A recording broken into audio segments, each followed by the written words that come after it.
E olha, o UBS traçou dois cenários possíveis para a economia brasileira depois das eleições do ano que vem. Não tem um meio termo.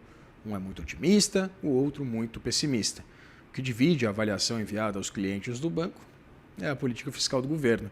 No primeiro cenário, o próximo governo, seja ele quem for, vai reequilibrar as contas públicas, promover um superávit de 1,5% do PIB. Até o fim da década, o Brasil estaria próximo do grau de investimento. Já no segundo cenário projetado, o Brasil manteria essa política fiscal colocada em prática hoje, com um déficit primário efetivo de cerca de 1% do PIB.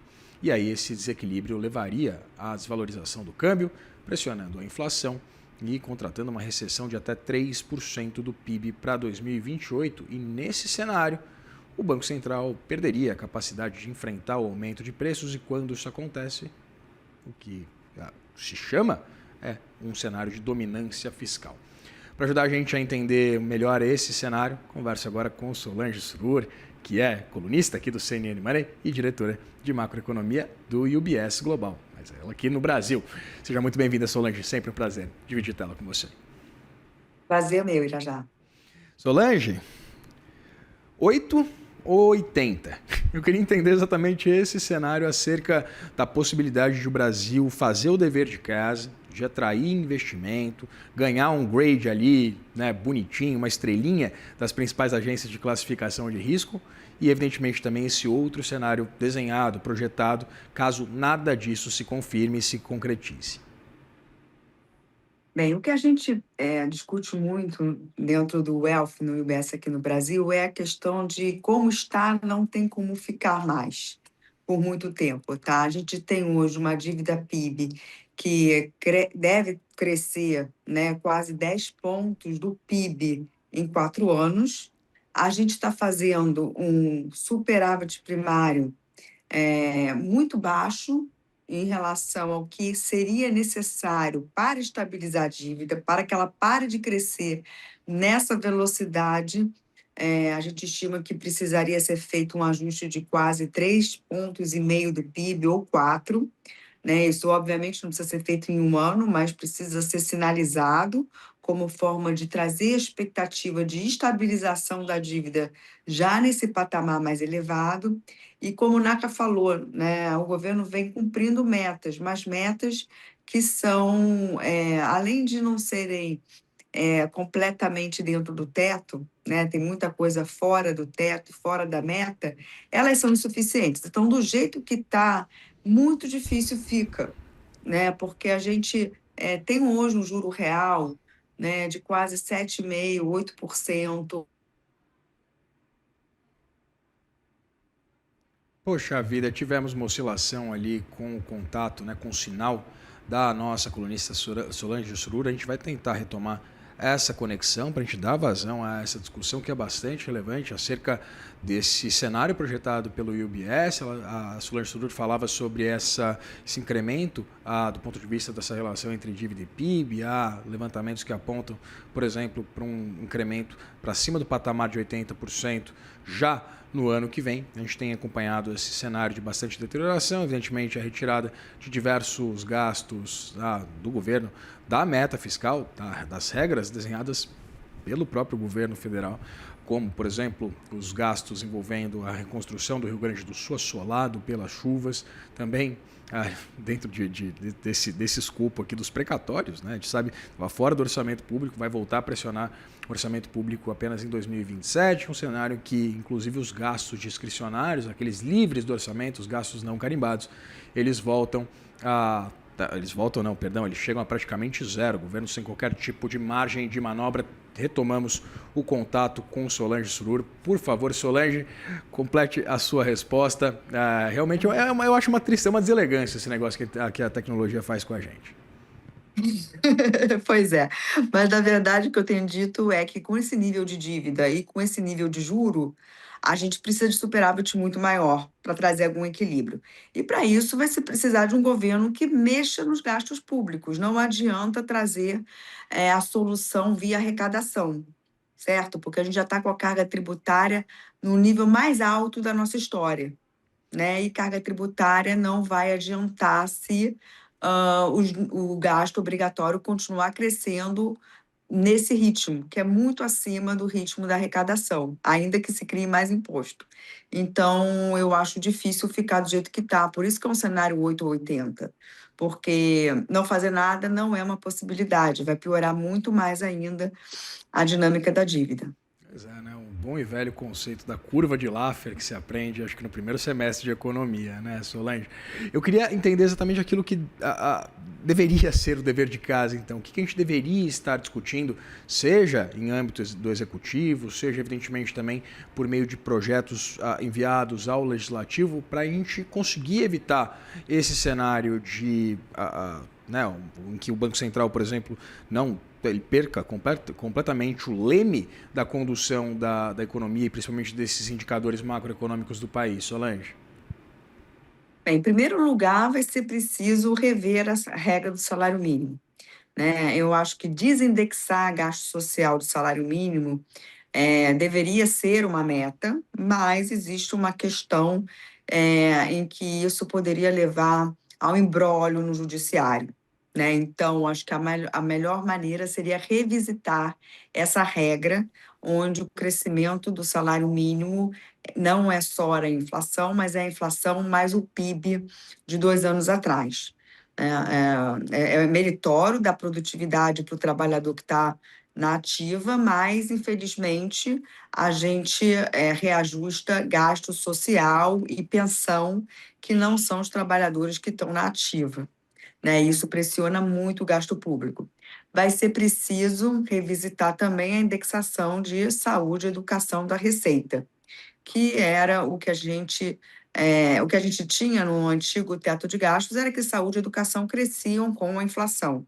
E agora eles crescem com a arrecadação. Então, isso também é um problema, né? E é algo que, quando a economia cresce muito, fica ok, mas depois, quando a economia desacelera, o gasto fica, né? Então, é muito complicado. E sem isso, não vai dar para fazer esse ajuste que eu falei, de 4 pontos do PIB no médio prazo. Vai ser preciso também revisitar as regras dos auxílios que existem hoje no Brasil. O crescimento do quantum de auxílio-doença, de seguro-desemprego, do próprio BPC, foi muito além do razoável, né? A gente não é um país que teve uma mudança estrutural, né, para conseguir conceber esse crescimento do quantum tão forte, né, da quantidade dos benefícios, não estou falando aqui do valor, num curto espaço de tempo.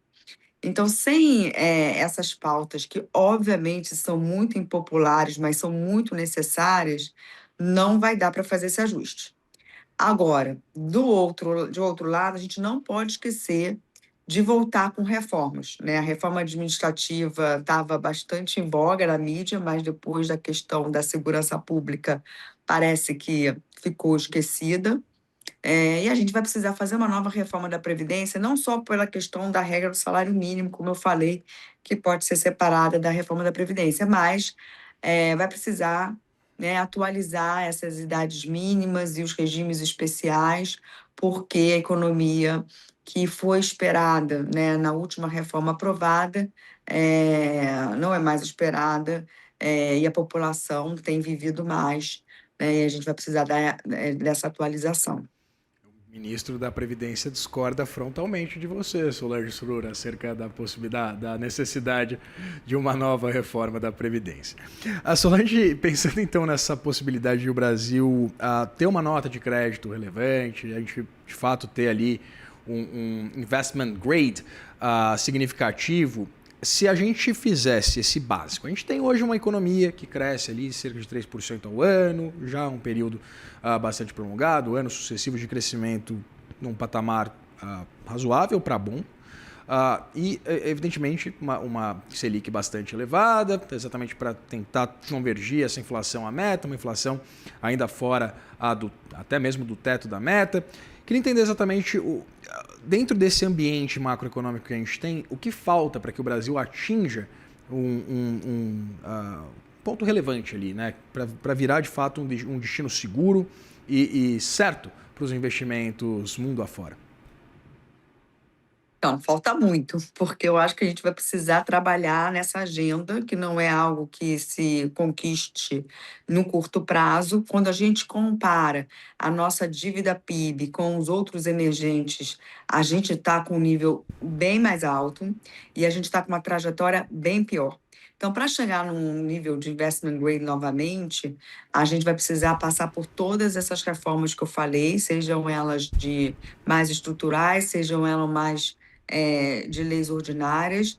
É, e essa questão toda de que, né, tem se discutido muito, os juros estão elevados e a gente espera economizar quando o Selic cair. Isso daí não é uma história verídica. Primeiro que os juros não conseguem, né, mesmo que o Banco Central caia a Selic, o custo da dívida depende do prêmio que o mercado exige para carregar títulos de médio e longo prazo. Não, a dívida pública ela não pode ser totalmente indexada à taxa de juros de curto prazo. Então, assim, a gente não vai conseguir o investment grade com a ajuda do Banco Central.